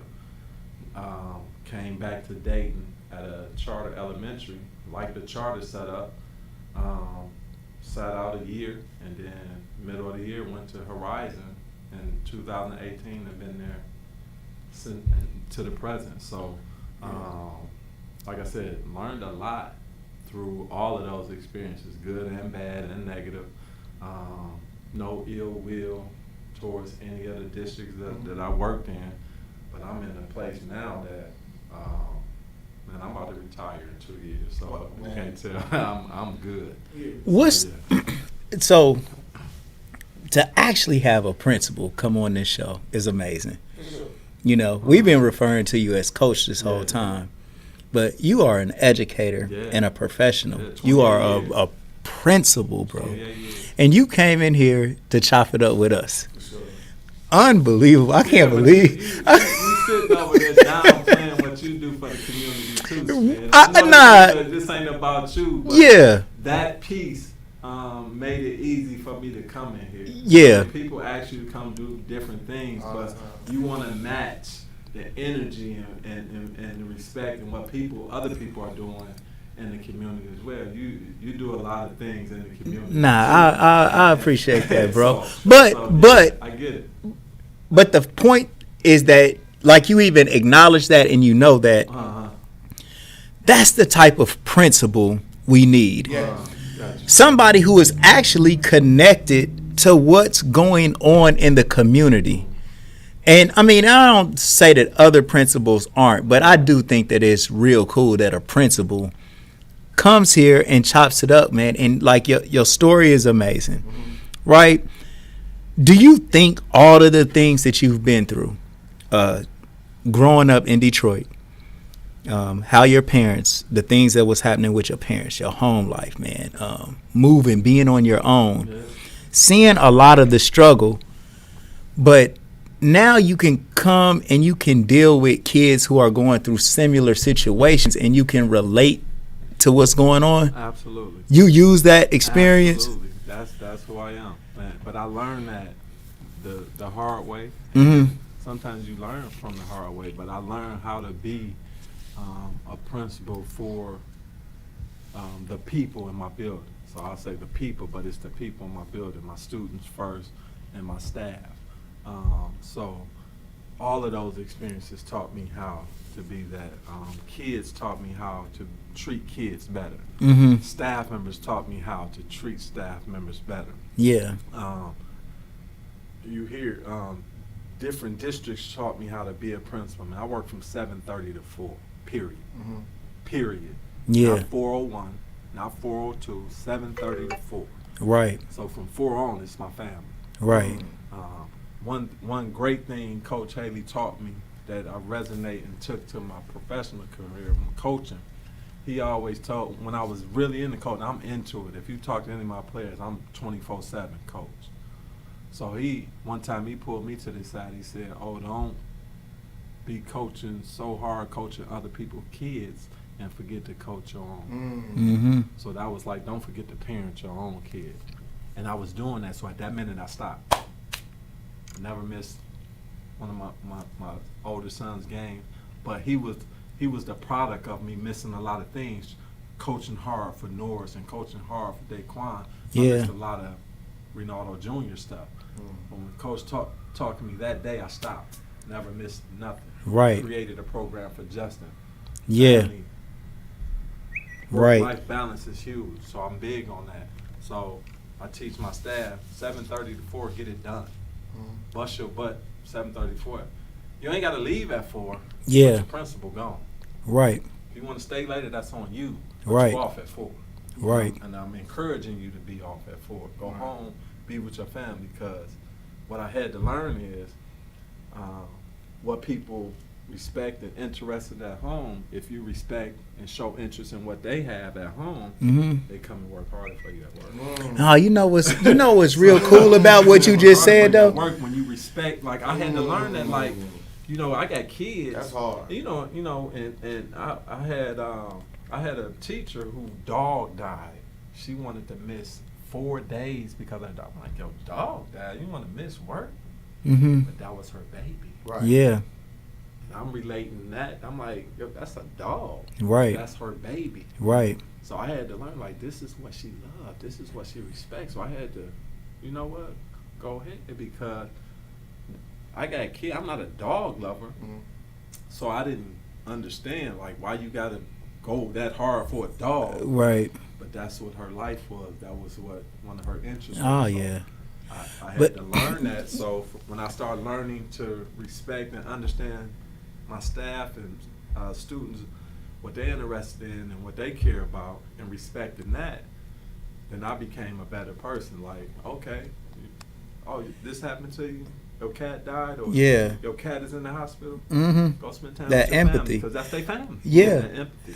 But one thing that I was going to say, though, to kind of like piggyback on what you were saying was, you know what? If everybody did exactly what you are encouraging your teachers to do and what you're doing, they would be spending more time with their children. Right. And then that would spill over into the school and make the schools better because of the time you're pouring in with your kids. That is a great concept, bro. You got to learn that work-life balance, and I learned it right at the right time for me. Yeah. I learned it right at the right time for me. So it made my family stronger, made me stronger, made my son stronger, because you know where we come from, man. The father ain't around. Man. And so that's not gonna be me. I mean, and the father's in town and they ain't around. Right. Right. You rap. I saw your daddy over the way. Such and such. I ain't seen my daddy. So yeah, That's my daughter right here. So For sure. yeah, So- you know. So I also doing research, and I saw like it was a signing fiasco when it came to Dunbar, right? When it came to Holy Cross. Walk us through that whole dynamic of what actually happened. Oh man. Because I mean, like, you are one of those story people from Dunbar for this to happen. It's kind of. I'm from the era where, you know, kids want to go to college, and when you get opportunity to get a college scholarship, the big thing was signing your letter of intent at your high school. Yes. So my son got a chance to come back to Dunbar, play. Turned out to be halfway decent player through COVID. So in COVID, you know, 18, 19, 20 those years kids wasn't getting scholarships because they couldn't come out and watch kids. So they would only be at select things. They shut down AAU. Shoot, University of Dayton cost themselves a national championship because of COVID. They couldn't finish the year. Right. So opportunities for kids to get looked at wasn't there. So Justin found the opportunity to get a scholarship to play. So we wanted to celebrate that by signing at Dunbar. So we set it up, and they said through some paperwork or whatever that he wasn't allowed to do that because whatever reason. So it was more COVID more than anything else? They said it wasn't a procedure wasn't followed, but we followed everything. First of all, we didn't know it was a procedure. Second of all, he was signing to go to college, so that is a positive thing for the district and for the school he's attending. So and then GPA was crazy. So we get caught up in, we say the word student athlete, but then we use athlete before student sometime. When you going to college, you're going to college as a student first. Yeah. If you're going on a scholarship, that just means you're good at basketball, but you're having an opportunity to further your life through academics. Basketball just is what you use to get there. Right, it's the catalyst. So we was like, it's called Dunbar Early College Academy. my son is going to college. He went to St. Clair. He got credits already as a college student, as a high school student. The only student at the time in basketball in the area that had a college basketball scholarship. Where's your son? Him. We just wanted to celebrate that and sign. So, you know, you like see everybody it, else you do, see they out it, there, they you got see a 3 the sign, hats. they got the Dunbar behind Yeah. them, or they got the Trotwood behind them, and they signed the letter of intent saying, I'm going to college at my school to give your school some club and to say, I'm academically sound and I'm sports sound. I get to go. And this is where I did it at, right here at Dunbar High School. So through whatever, we didn't get to do that. Shout out to the NAACP. They stepped up, came. I created the environment at my high school, at Horizon. Shout out to the Dunbar Alumni Association president. She was down there raising whatever, you know, saying this is just a disservice. Shout out to the Dunbar principal. You know, he was fighting as much as he could without putting himself in the situation. But I didn't go crazy on people. I just, when people asked, I told them why we couldn't do it. I wasn't blaming nobody. I just said, y'all do that. Right. Y'all go on social media. Y'all do all of that. I'm not. We're just going to do it here. You ain't going to stop the show. Right. I just was trying to give my school opportunity to show that they got an athlete going to college, which everybody celebrates. And we couldn't, it was a shame that we couldn't do it at the high school. Didn't cost them no money, no time. Any rule you said we was gonna have, if you say 10 people, I would have had 10 people. We just wanted the building. We wanted to be where he was raised at. His mother, his father, his uncle, his brother, everybody graduated from this high school. And it was a shame that he couldn't celebrate his next chapter at the high school. So, you know, that's all I'm gonna say about that. But he's in college doing well, and that's all that mattered to me. What's his YouTube channel, bro? Oh, yeah, I just added it. Yeah, come on, shout out his YouTube. Justin DeMar. Justin DeMar. DAMAR. Justin Man, DeMar. man, make sure everybody goes and subscribe to the Young Kings YouTube. Now he already his first couple of videos he got 300 something views. 300 and he only dropped it 2 days ago. You know, he got 27 subscribers. Yeah, he's doing better than us already in his first. Turn him up. As a matter of fact, Justin, we need you to shout us out so we can get some viewers and stuff. Yeah, man. Yeah. So, but I'm gonna give you your flowers, SMED, man. You've been doing things for Dayton a long time. People don't, you do it despite what people. I know you hear different things about this and about that. I'm a first-hand witness of how you supported my school system. Made shirts for my school. Donated money to my Dayton Wolves program, even though he had his own program. We in North Carolina together, battling against each other, but supporting each other. He come to my game, we go to their games, because we proud to say Dayton. Definitely. Been an entrepreneur in this city for over 20-something years plus.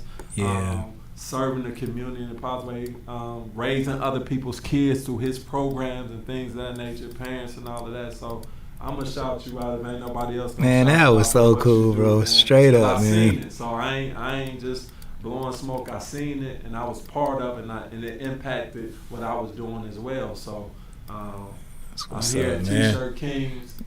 Come get your T-shirt. Yeah, man. Hey, thank you, bro. Real stuff, man. I appreciate that, bro. So and hold on, and never ask for nothing, bro. He never asked for nothing. Never asked for nothing. You need it, I got it. All right, let me look into it. I can get that for you. For sure. And then, of course, when I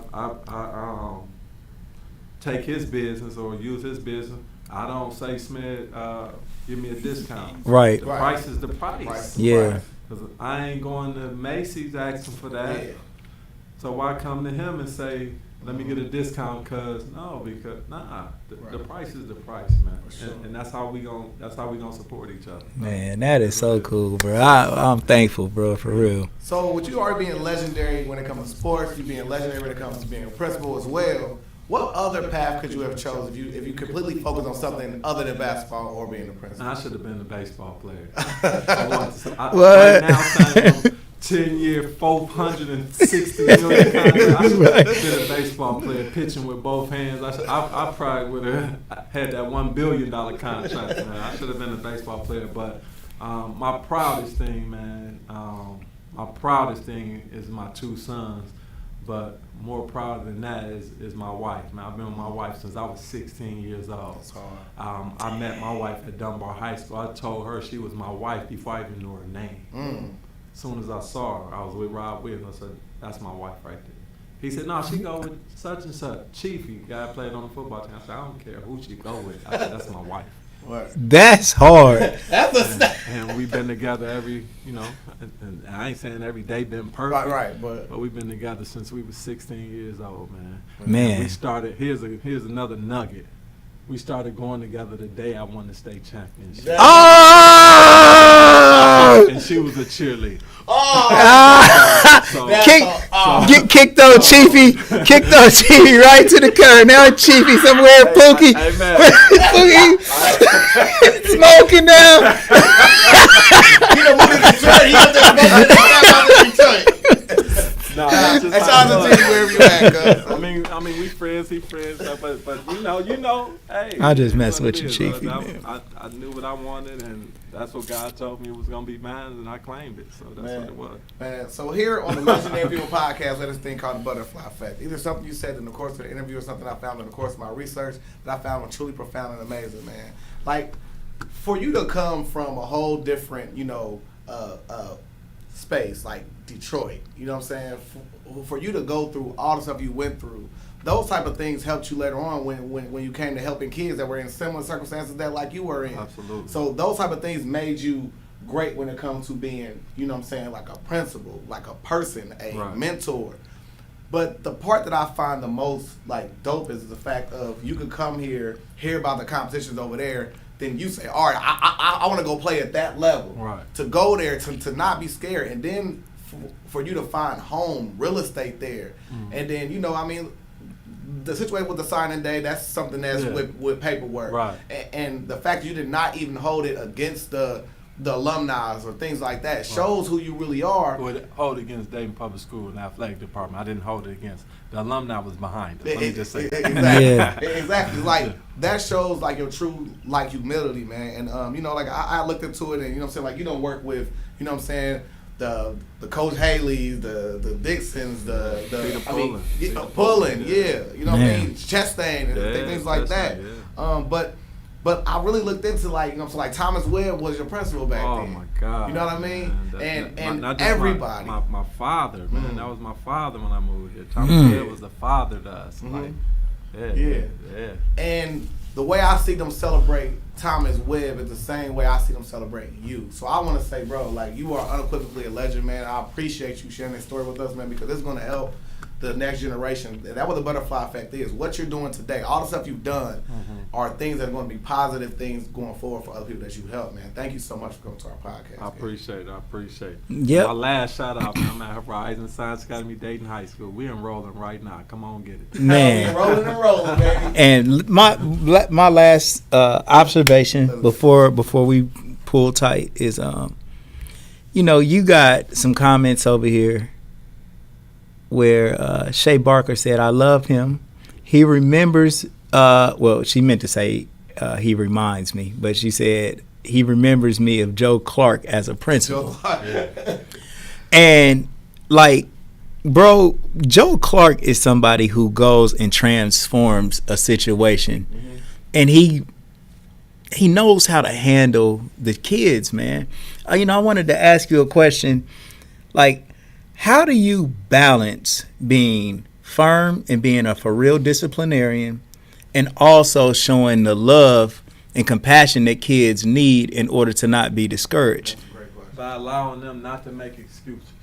So when you come to my school, the first thing you can't do is make an excuse, because like I said, y'all heard my story. Right. I tell my kids all the time, ain't none of y'all came from worse than me. Right. I'm your principal. So don't tell me you can't do something. Right. I remember, I ain't gonna shout his name out, But I remember a man here told me I wasn't going to be nothing. I was going to be the starting forward for Miami Jacobs.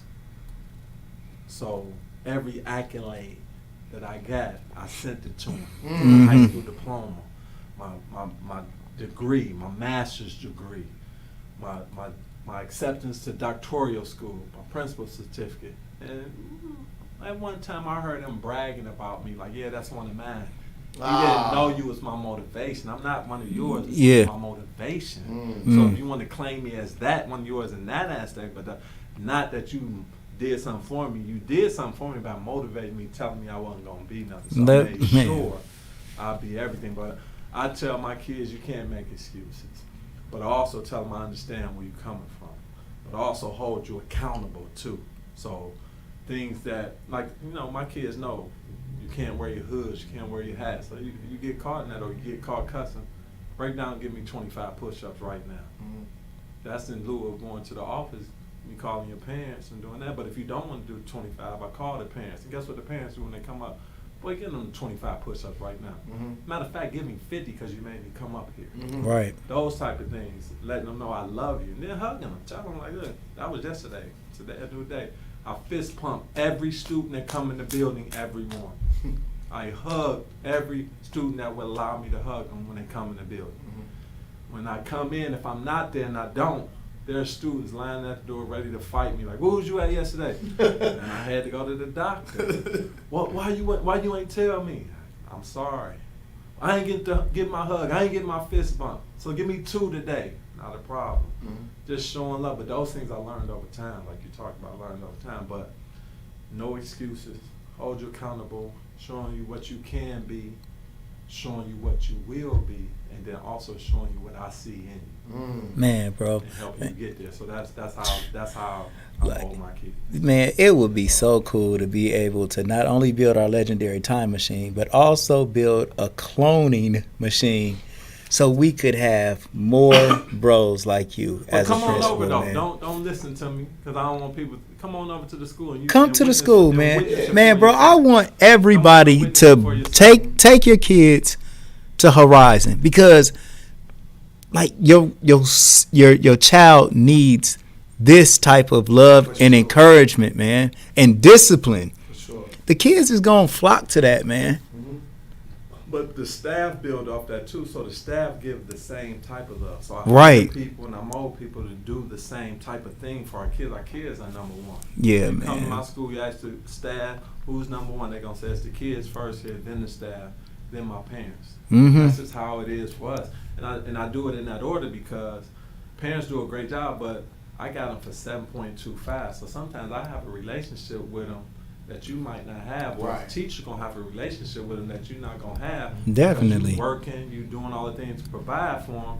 You missing them. I got them for 7.2 solid hours. Solid. And you may be out doing other things to support the family, so you don't get that. So I support you while I got them here. I mean, if they get home at 3, what time y'all get out of school? Get out at 2:30, so they get home about 3. They get home at 3, even if they go to mama ain't off work yet, and even if they were, they still probably gonna be asleep by 10, 11. So we got them about the same amount of time. Right. But mama tired, daddy tired, because they're providing for you. So I'm supporting them through what I do. So when you go home, so like for instance, kids.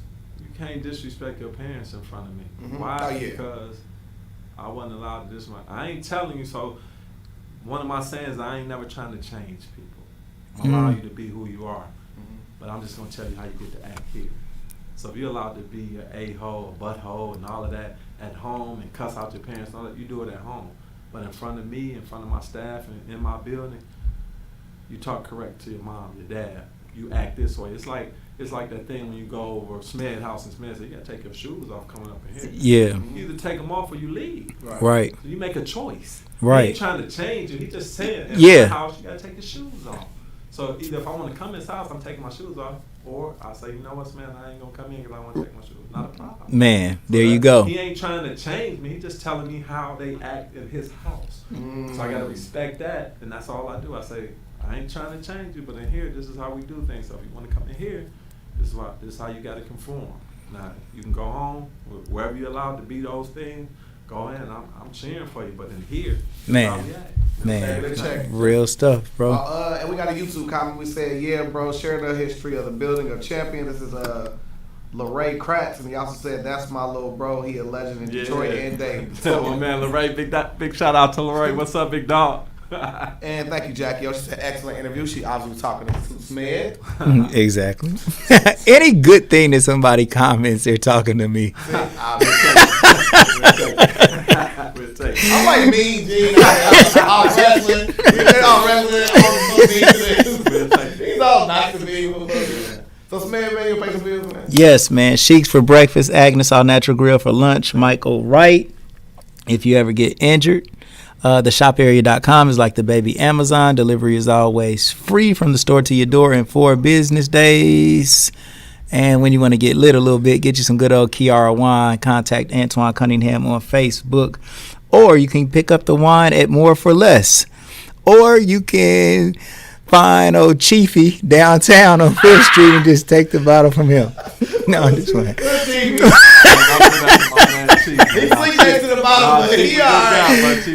Nah, hey, listen, bro.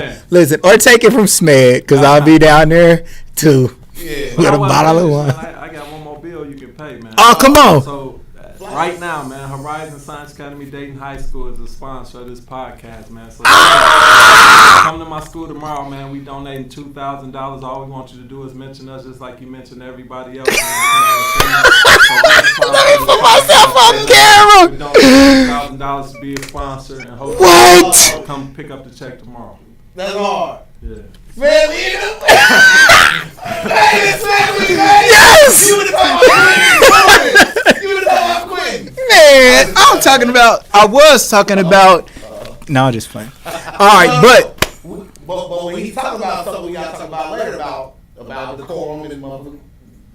You know what I'm saying? You got to take your shoes to the door. So, staff meeting coming up soon. Yeah. all right, so T-shirt Kings, Camera Kings, Gold for Your Mouth, and my bro Peanut Johnson teaches you how to get a lot of money from investing your money the right way. So that's Sell Stocks Not Dope every Sunday on the Dash Resource Channel. And our newest, best sponsor is Horizon Science Academy. Dayton High School. Dayton High School. Leave that part out. Horizon Science Academy, Dayton High School. But on some real, bro, you definitely want to be a part of Horizon Science Academy, Dayton High School. Why? Because we got the best principal in the city. All right? And that's real. And I ain't saying that because of a sponsorship. I mean, I really felt that energy, bro, from all of the things that you said, all the things that you've been through to make you and mold you somebody that's going to be relatable and understand the kids no matter what situation they come from. You've been doing well for a while, so kids who are doing well can come to you. You can relate to that.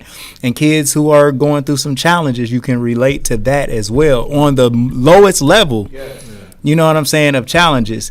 And if I had a child that was in high school right now, I would definitely want them to be 6 through 12, man. Send them there.